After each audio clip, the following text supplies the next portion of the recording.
Ito na. Galatians chapter 5 verse 19. Hindi may kakaila ang mga gawa ng laman, pakikiapid, kahalayan, kalaswaan, pagsamba sa mga Diyos-Diyosan. Pagsamba sa Diyos-Diyosan. Hallelujah. Pangkukulang. Kasabay pala dito. Pagkapuot, pag-away-away, pagsisilos. Mga syuta, huwag kayong magsilos sa yung mga boyfriend. Pagkakagalit, kasakiman, pagkakampi-kampi, pagkakababahagi, pagkaingit, pagpatay, paglalasing. Hallelujah. Paglalasing, hindi pala ito karapat-dapat sa harapan ng Panginoon. Kaya yung buhay ko noon na laging lasing, ngayon lasing na ako sa salita ng Panginoon. Iniwan ko na dahil hindi pala yan makakapunta sa karoroonan ng ating Panginoon.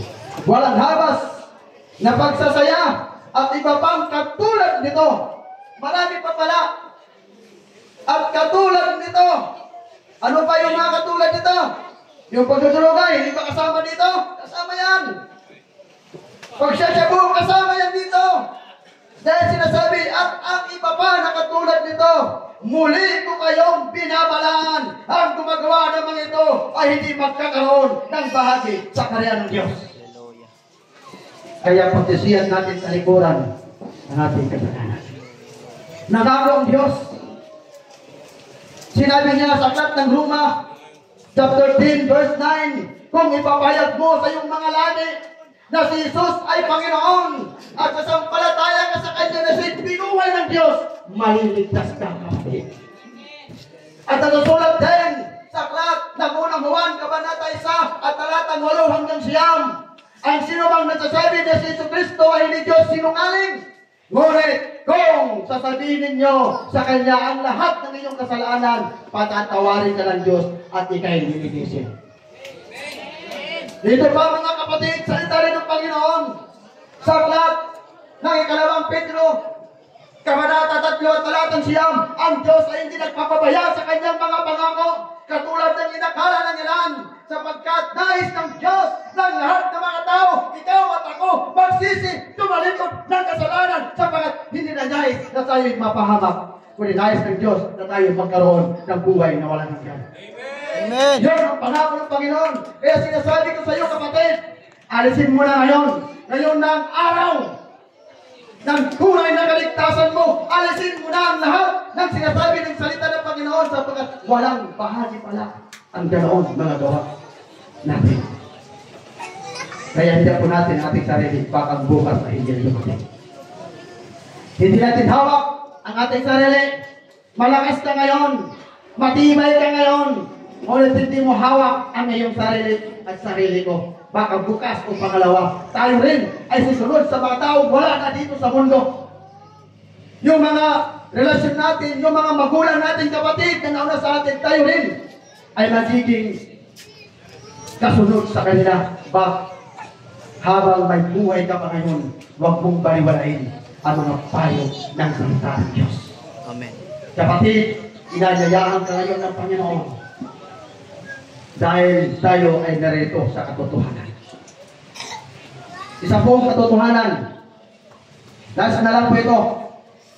Isa pong katotohanan sa aklat ng unang Juan, kabanata 5 at talatang 20. Sabi dito, at nalalaman natin na parito ang anak ng Diyos at binigyan niya tayo ng pang-unawa upang makilala natin ang tunay na Diyos.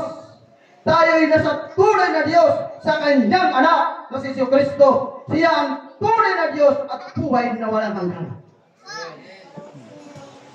Kaya ano pa ang hinihintay mo, kapatid? Sino pa ba ang tatawagin mo? Si Mama Mary? Si Pedro? Si Juan? Mga San Roque? Upang iligtas ang iyong kasalanan? Tayo'y makakabahagi rin sa mga parusa at ilalaan ng ating Panginoon. Dahil dito na ang katotohanan, tayo ay nasa tunay na katotohanan, ang anak ng Diyos. Walang iba ko ng ating Panginoong Jesucristo. Siya po ang tunay na Diyos at buhay na walang hanggan. Kaya kung paniniwalaan mo yan, kapatid, sa buhay mo, dahil narito na ngayon ang kasinungalingan,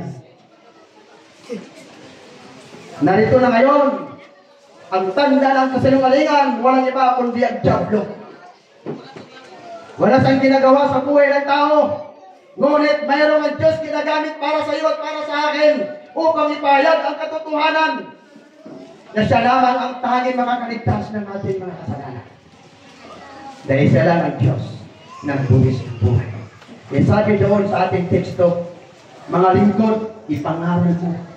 Saan ka man pumaroon, huwag kang mahiya, huwag kang matakot, sasamahan ka ng banal na Espiritu ng Diyos. Basta't ang pinapahayag mo lang ay salita ng Diyos, walang sino bang makapagpananakit sa iyo. Sapagkat iniligtas mo, hindi lamang ang iyong sarili, naging ang mga tao sumpalataya sa Panginoon. Kaya yung kapatid, inanyayahan ko po, bago ka pa lang ngayon, pakinggan mo bang awitin na ito.